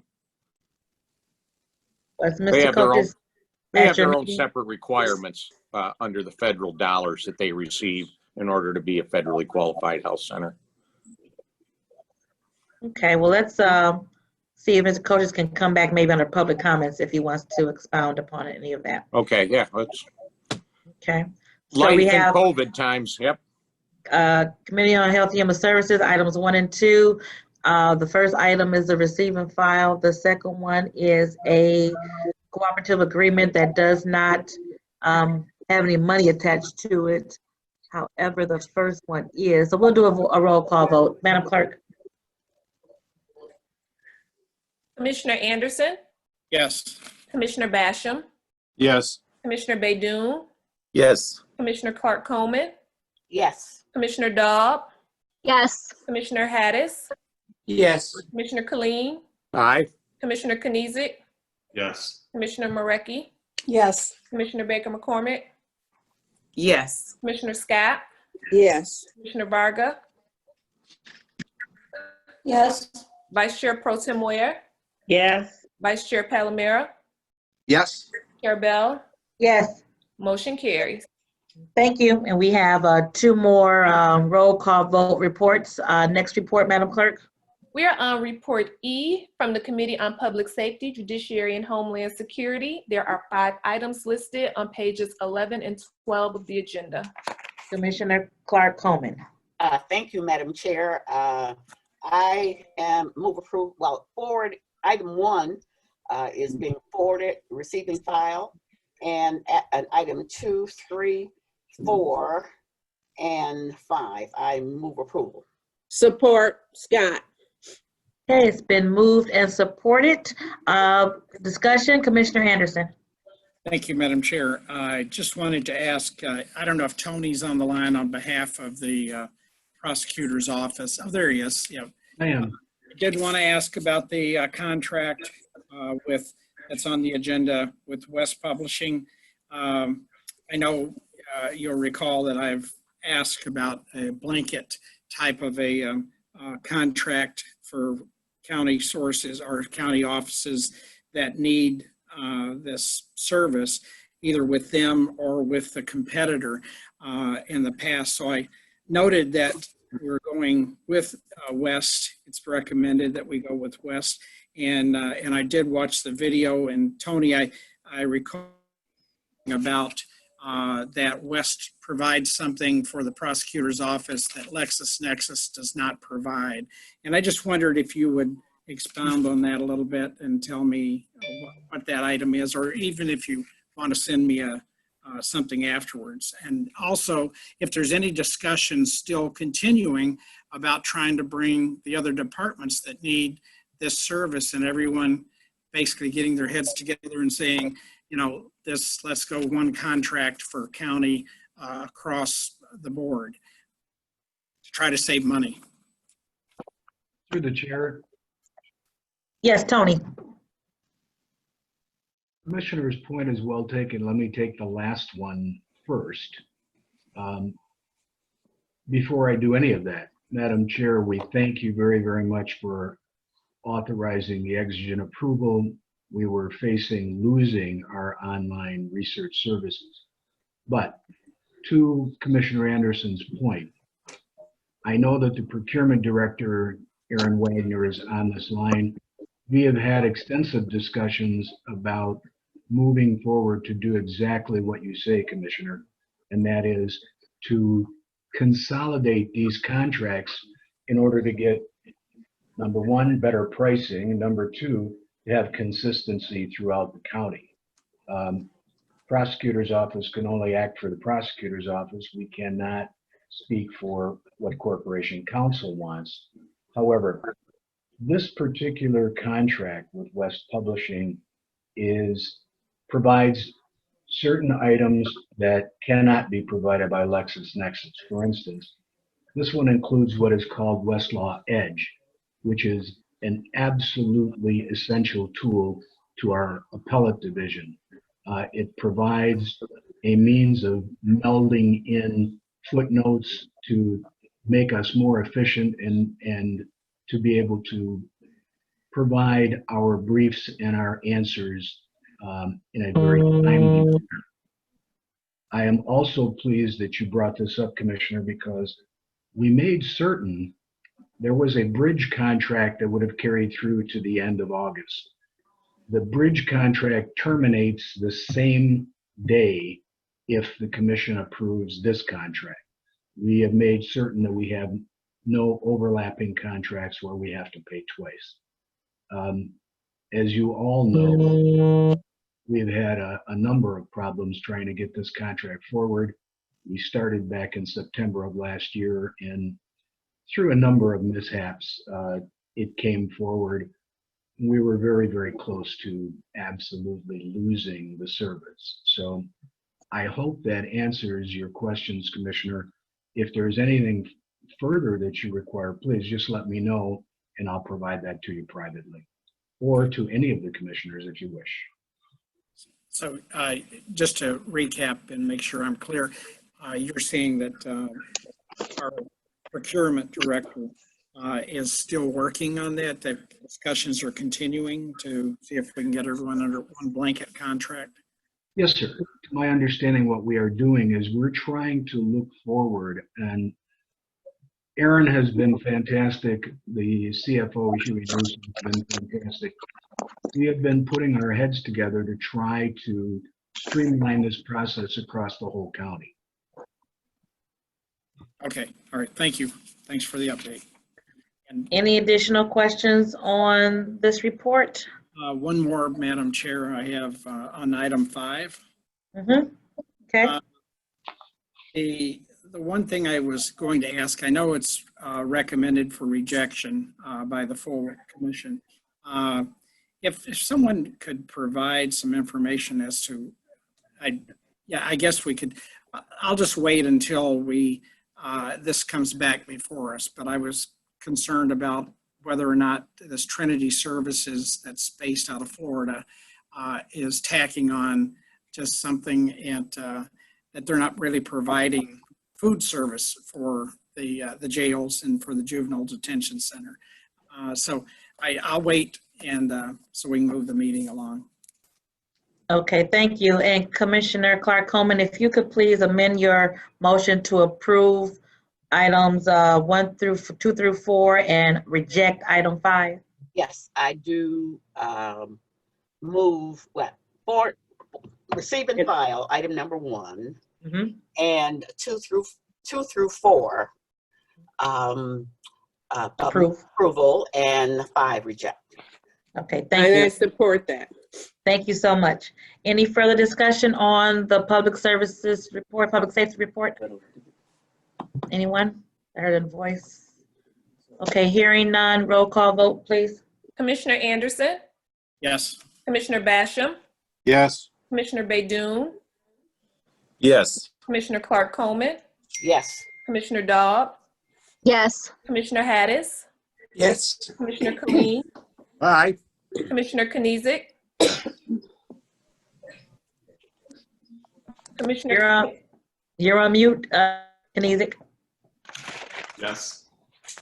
Thank you. Commissioner Marecki, Yes. Commissioner Baker McCormick, Yes. Commissioner Scott, Yes. Commissioner Varga, Yes. Vice Chair Pro Tem Ware, Yes. Vice Chair Palomero, Yes. Chair Bell, Yes, motion carries. thank you. Next item, please. We're on report F from the Committee on Government Operations. There are 2 items listed on pages 12 and 13 of the agenda.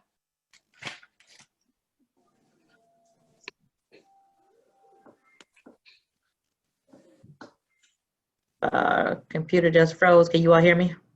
Yes. No, and now I can. Okay, I froze for a minute.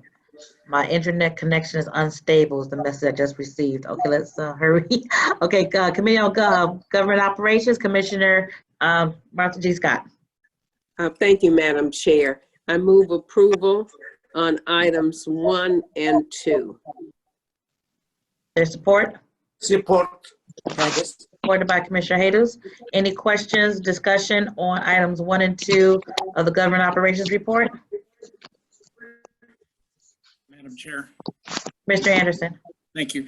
I just wanted to ask a question about what number 2 was for. It's a video production, it looks like. Madam Chair, I think Daniel Baxter's on the line. He had to step away for a minute. Hopefully he was able to join us. Mr. Baxter, are you there? Yes, I'm here. Wayne United Efforts. Mr. Baxter, item number 2, please. So item number 2 is specifically designed to make sure that we have the ability to continue to convey the message to our various constituent bases in our 8 undercounted communities. The backdrop in terms of that is to make sure that we have an opportunity to take advantage of Facebook, and all of the media platforms, as well as Google, to engage the community so that every person is counted in Wayne County. I'm just trying to pull up some information, if you can bear with me for a second.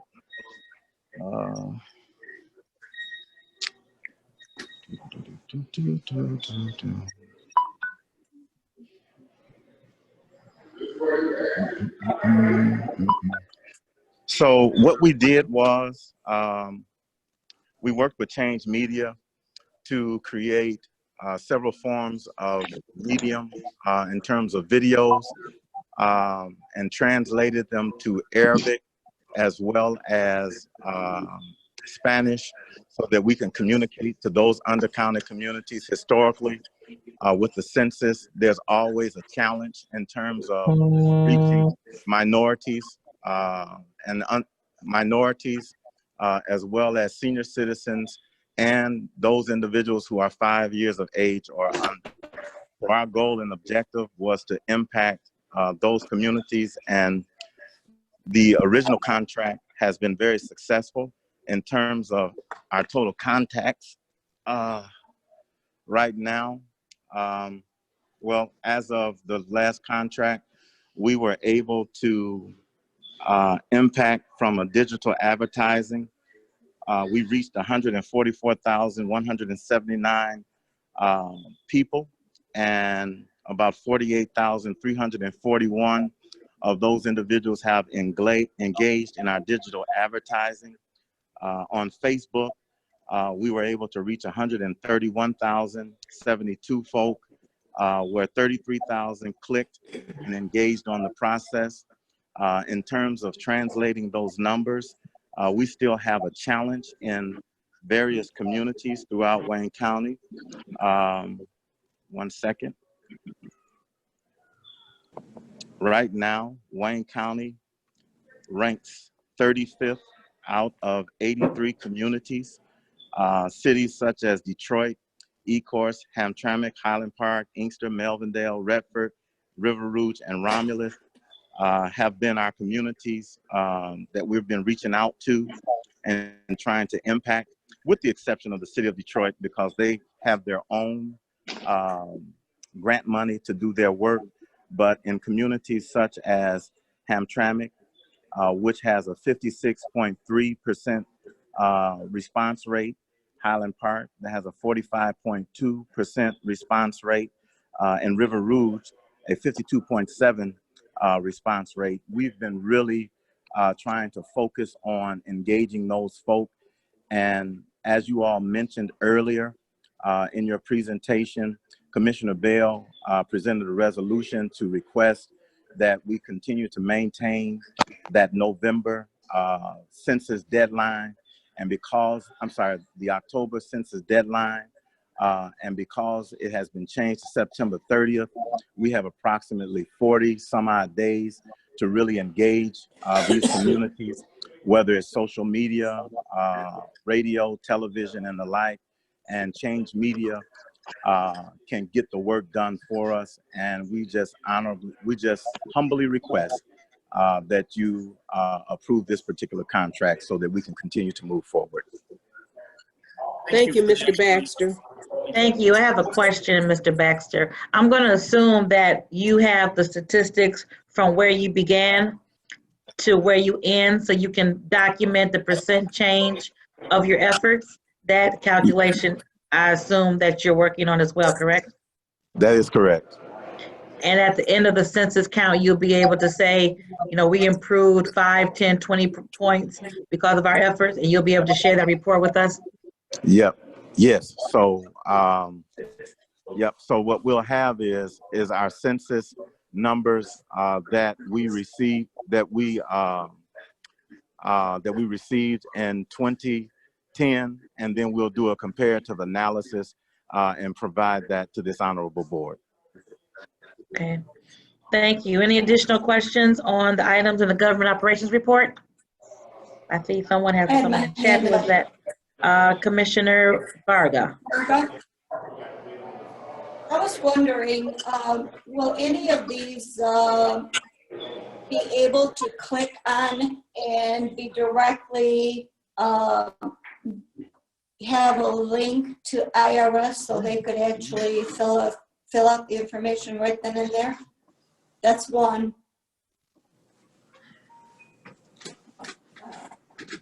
Did you hear my question? That Change Media will prepare for us, will take them right to Census 2020 so that they might have the ability to complete their census form. Yes, ma'am.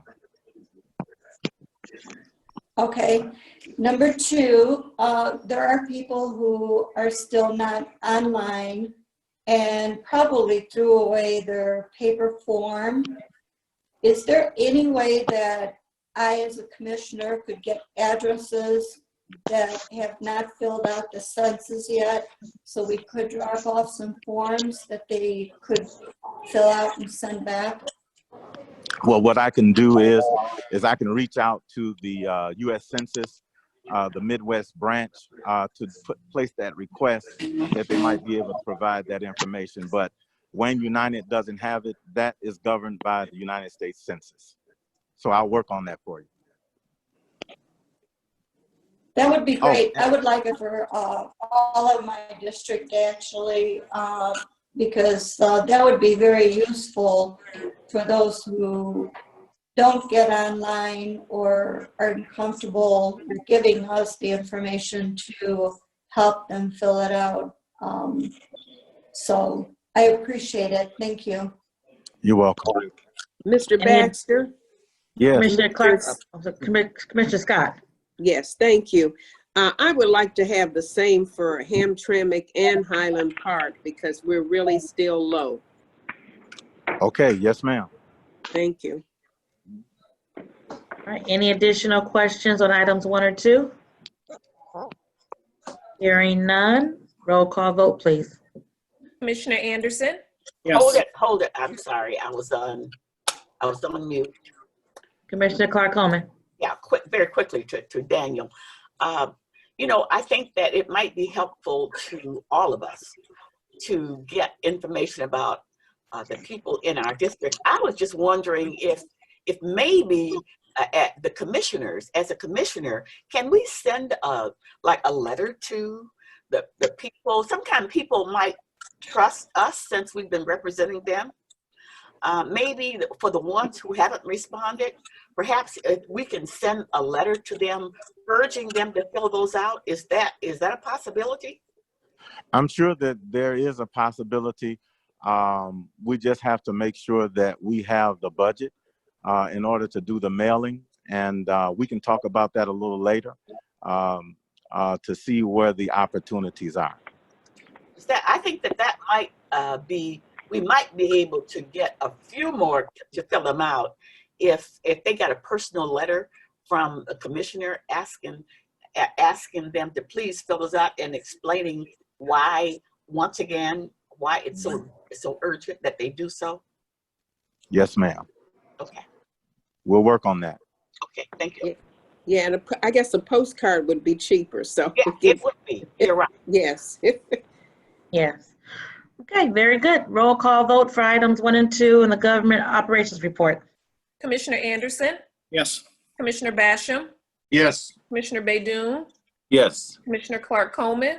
Yes. Commissioner Dobb? Yes. Commissioner Hattis? Yes. Commissioner Killeen?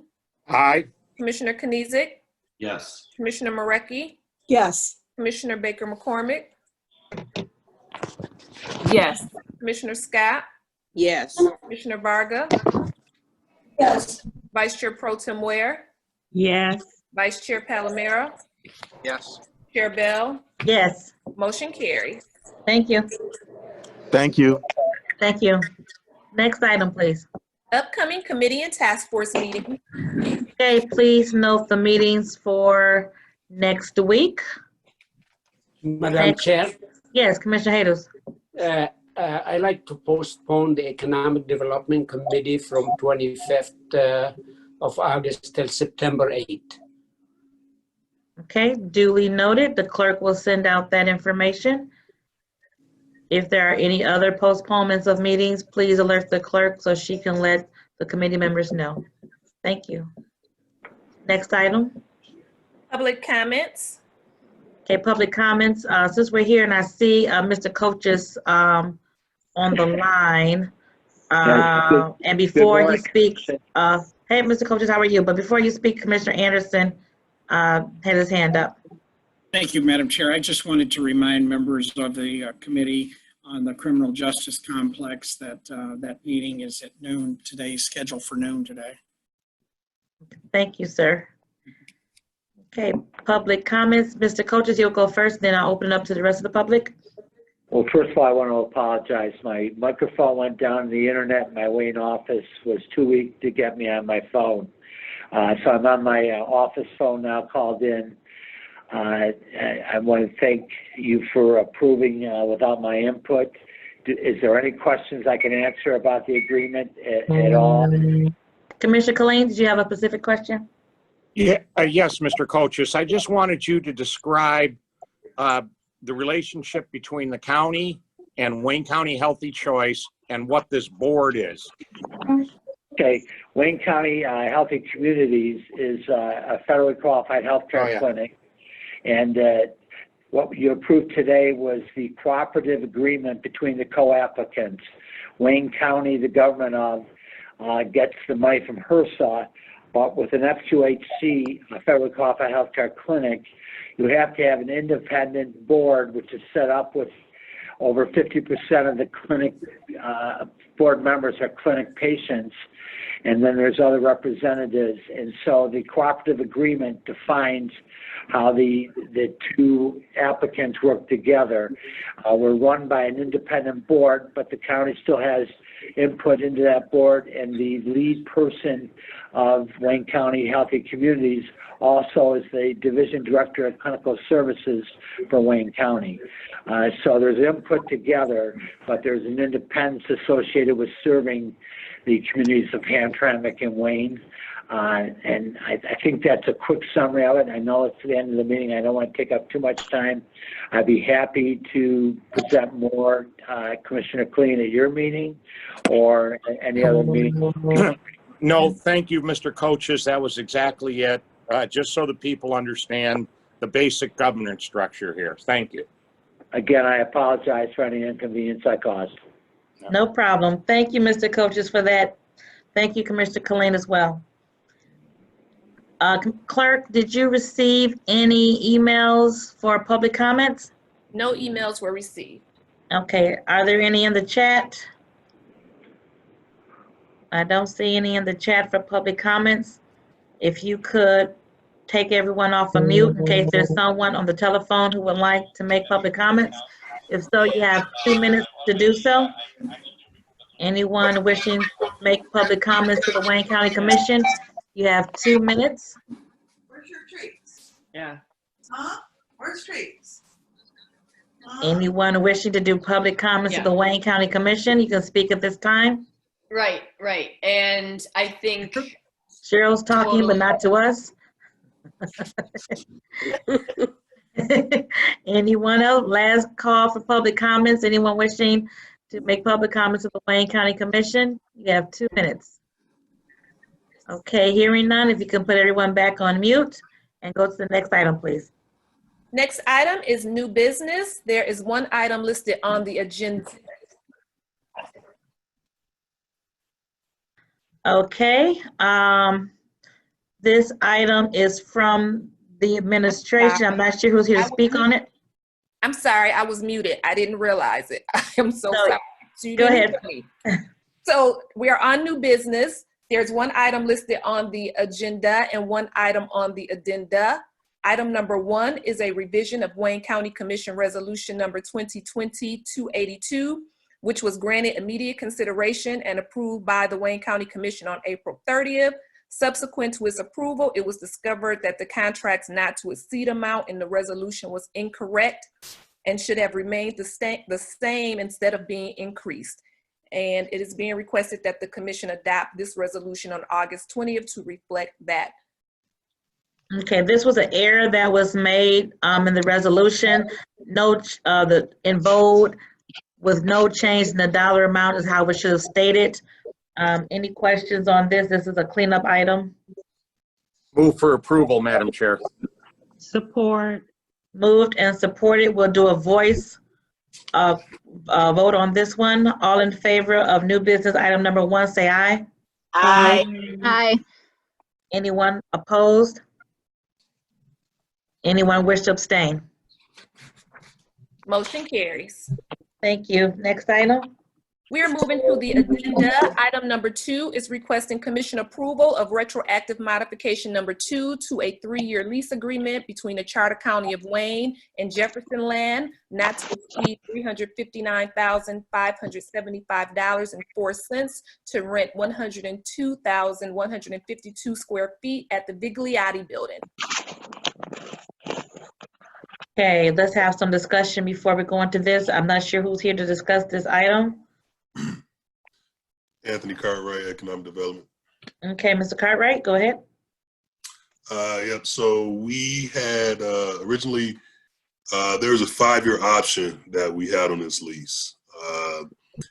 There were some discussion about not exercising the 5-year option at first and doing some other things with those documents in that building that did not come to pass. So we were decided to exercise the 5-year option. The pandemic hit, and there was another project that we looked at to maybe vacate the building that did not come to fruition.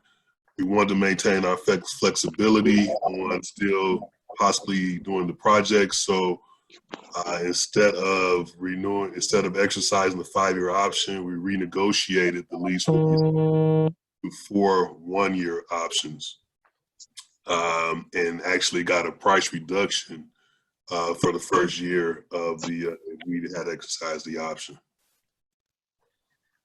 Okay, this modification term is June 1st through May 31st, 2021. Commissioner Anderson, you got a question? Yes, Madam Chair. I just wondered, Mr. Cartwright, if you could tell us, are we drawing down the number of documents that we're storing there, or are we maintaining the same level or adding to them? Because I'm trying to see if we're not digitizing these documents, it seems like we certainly should be to reduce storage. Yeah, the discussion right now is to try to see if we can digitize the documents. Right now, we're going through well, not me, we're personally, but clerk's office going through the documents to see what can we dispose of. We do not plan on adding any more square footage, to store those documents. So we don't have a plan right now. The clerk's office doesn't to do that. There's a plan. There's discussions right now. There have been heavy discussions. There's a committee set up to look at the digitization of these documents, and actually they're looking to see if that can be admitted into CARES funds also. All right. Thank you. Thank you. Any additional commissioners have any questions on this item? Any questions on this item? Hearing none, I entertain a motion. All the commissioners are muted, it looks like. So moved, Maraki. Support. Okay. Moved and supported. One more time for any questions. Hearing none, since it's one item, we can do a voice vote on this item. All in favor, please say aye. Aye. Aye. Aye. Any opposed? Anyone wish to abstain? Motion carries. Thank you. Let me also at this time thank our staff who worked into the night, into the morning to get this item on the agenda. Thank you so much, Pam, to you and your staff, Felicia, you and your staff to make this happen. We appreciate all the hard work that the commission does to get items on our agenda. The joys of working remotely, Madam Chair. Or not. I want to thank everybody for that also. Thank you, Mr. Cartwright. Next item, please. We are returning to the agenda, page 15, item B, testimonial resolutions and certificates of appreciation. There are 6 items listed. Move approval. Support. It's been moved and supported. Discussion, Commissioner Dobb. Thank you, Madam Chair. I have a special resolution that I would like to present to Dominica. And I hope she is, she's on camera now and she's listening. Dominica, it is my honor to present to you this resolution on behalf of all of the Wayne County Commissioners, not as a goodbye, but as a thank you. Thank you for your service to the Commission, to Wayne County, and to my district of Plymouth and Canton. And thank you for everything that you have done to help me on this journey. It has certainly been an adventure. I hope that you learned a lot and will take forward many fond memories with you as you move forward into your future. I will miss our commutes to and from the office and your emotional support when I have small mental breakdowns before my town halls.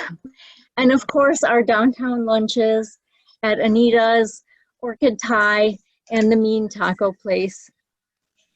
I am so excited to see you pursue your lifelong dream of starting law school at Wayne State. You are one of the brightest and most motivated people I know, and I am confident that you will excel at everything you put your mind to. And like I said, this is not goodbye. Dominica will not be quite leaving us just yet. She will be staying on my staff, very part-time, to help out with my newsletters. So we'll see her around once in a while. And when the time comes for her to look for a legal internship, I'll remind her where to find commission counsel, and maybe we can persuade her to get back on board. So I would like to thank Commissioner Marecki and Grace for helping to put this resolution together. And thank you to Dominica's brother AJ and her boyfriend Josh for arranging the surprise so that we could get the framed resolution to her in real life. We've been texting behind the scenes all during the meeting to arrange the surprise. And Dominica's mom and her sister are also on the Zoom call as well. Dominica, I truly wish that we were all meeting in person today so that I could give you a big hug and take you out to lunch. But instead, I'll send you a cyber kiss. Thank you for everything, Dominica. You are the best, and good luck. Thank you, Madam Chair. Yay. Thank you, boss. I don't have any words. I had no idea that this was happening. Thank you so much. I cannot express my gratitude with words. I am so appreciative. Thank you so much. Thank you, Dominica, for your service, and congratulations on your new adventure in law school. And maybe you'll come back for counsel one day once you graduate. Thank you, Chair Bell. That would be an honor. Thank you, Chair Bell. Congratulations, and again, thank you so much. Well-deserved honor. Thank you, Commissioner Dow, for that. That's very, very special. Thank you. Any further discussion on testimony resolutions? I'm sorry? Okay, didn't hear. Okay, hearing none, all in favor, voice vote, say aye. Aye. Aye. Any opposed? Any abstentions? Okay. Motion carries. Thank you. Next item, please. Next item, memoriams. There is one name listed. Okay, Commissioner, Vice Chair Pro Tem Ware? Yes, just move approval. Support. Okay, very good. Anyone else wish to lift anyone's names on the memoriam? I do, Madam Chair. I was muted. This is Commissioner Scott. I have two that I would like to add, please. Go ahead, Commissioner Scott. Thank you. Mrs. Alexis R. Williams. She was the president of the Easton Block Club in Highland Park, who passed away. And then I would like to add Mr. Eric Means. Mr. Eric Means had a business called the Means Group. And he had been working on a project in Highland Park for a number of years where 800 jobs was going to be a part of, and passed away very suddenly. So these are two that I would like to add to. Okay, thank you, Commissioner. Duly noted. Commissioner Palomera. Thank you, Madam Chair. Many people that are participating in our meeting today may be aware of this issue, but I would be remiss if I didn't mention it here.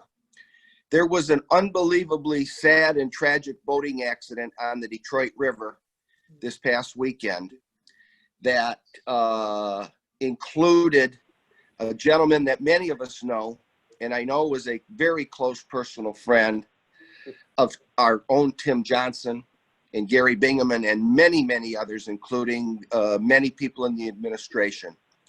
Rob Childs, who was the president of Alta Equipment Company Construction Group in Livonia, was driving a boat that had 10 passengers on it, including the pastor of Trenton St. Joe's Catholic Church. Unfortunately, Rob and Father Stephen Rooney did not survive that boating accident. The others did survive it. Rob's company has been unbelievably growing, and as a matter of fact, was listed on the New York Stock Exchange just this past February. And to make this even more unbelievable, it was less than a year ago that Rob's wife passed away, also drowning in the Detroit River. And they left the family of 3 children, ages 15, 12, and 10. It is beyond devastating to anyone who knew Father Rooney and Rob Childs. They're wonderful, wonderful people. And I can't tell you how sad all of us are for his passing. Thank you, Madam Chair. Madam Chair. I think we lost connection. Ask Joey, I think he's on mute again. Joey, did they recover Father Rooney's body yet? They have not found Father Rooney yet. Rob Childs' body has been found. Through the chair, this is Joe. Monroe Evening News just broke about a half hour ago that Father Rooney was found. Yes, yeah. It was down in Estro Beach. Oh wow, that's several miles. Well, whatever. Yeah. I'm sorry. Thanks, Joe. Thank you, Joey, for Vice Chair Palomero. Thank you for those words. That is absolutely tragic, and our hearts go out to the entire family, our Wayne County family, and to their family specifically. So thank you for sharing that.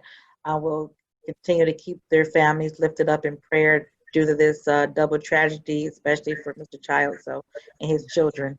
So thank you for sharing that with us. We'll keep them in our prayers.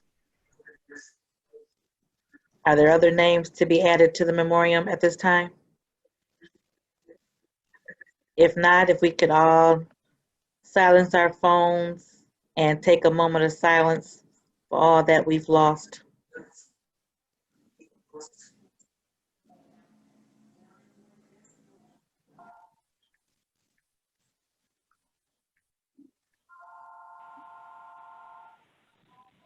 Thank you all. We'll continue to keep everyone in our prayers during this difficult time for their families. Next item, Madam Clerk. Reconsiderations. There are none. Next item. Remarks by members. Are there any members who would like to give any remarks? I don't. Yes, Tim's, that Commissioner Colleen's hand I see. Yeah, thank you, Madam Chair. I just wanted to thank the Economic Development Department. The Commission has approved $57 million of CARES Act money to go as grants to small businesses in Wayne County. Just about a week ago, the second round of awards was announced. And I'm sure it's true of other commissioners too. Of the folks I talked to in my district that have received those grants, It has been such a lifeline to those small businesses. Hopefully we don't have to do it again in the fall. But just congratulations to everyone for putting that together. It has really made a difference for a lot of small businesses out there. Thank you, Madam Chair. Thank you, and I echo your sentiments. It's been a great shot in the arm for some of these businesses that were so devastatingly affected by the COVID-19. So great words. Commissioner Jesus and Commissioner Anderson. Thank you, Madam Chair. I don't know if my colleagues know the Dean of the Wayne County Community College, Curtis Ivory. He got the award, the Diverse Award for 2020, the Diverse Champion Award for 2020, and it is well-deserved award for such a great leader in education for the region. So I congratulate Dr. Ivory, and I hope the commission, all of us, have a resolution to congratulate him and thank him for a great career. He's been a great person who helped many young men and women to get educated and better their life. So I would hope everybody would support resolution like that. Yes, indeed. Absolutely. Thank you, Commissioner, for bringing that to our attention. Thank you so much. Commissioner Anderson? You're on mute, Commissioner. All right, sorry about that. Just wanted to mention that we'll not have the meeting until the Justice Center committee meeting until 12:30 to give folks a few minutes. Okay. Thank you, Commissioner. Any additional commissioners like to give remarks? Any additional commissioners like to give remarks? Okay, we've had an action-packed 2-hour meeting. Thank you all for everything that made it successful. Thank you again, Commissioner Dobb, for that wonderful video presentation. And Dominica, thank you. Congratulations again to you. And without hearing any further conversation, discussion, or questions from anyone, I will entertain a motion. I have a question. Well, I don't know, Commissioner Varga. Yes. Thank you. I was just wondering if we have to start the next meeting at 12 and just recess till 12:30? He just said that. Could we ask? I was just texting Felicia that same thing to ask her if that was proper. So through the chair. Because the meeting was posted for noon, we should start the meeting as soon as possible after that time. Started and then recess. If that is the desire of the committee, yes, they can recess. Okay, Commissioner Anderson, you can just dial in, start it, and then say recess until 12:30. Well, I guess it depends on the members. I just assume that they might want a little break in between this and the start of that meeting, but we can keep it as is and then do this as you suggested. Only because it was posted at 12. Right. Okay. Okay. Okay, very good. Thank you. Is there a motion to adjourn? So moved. So move. Support. Okay. Thank you so much, everyone. Meeting adjourned, and we'll see you soon. Thank you. See ya.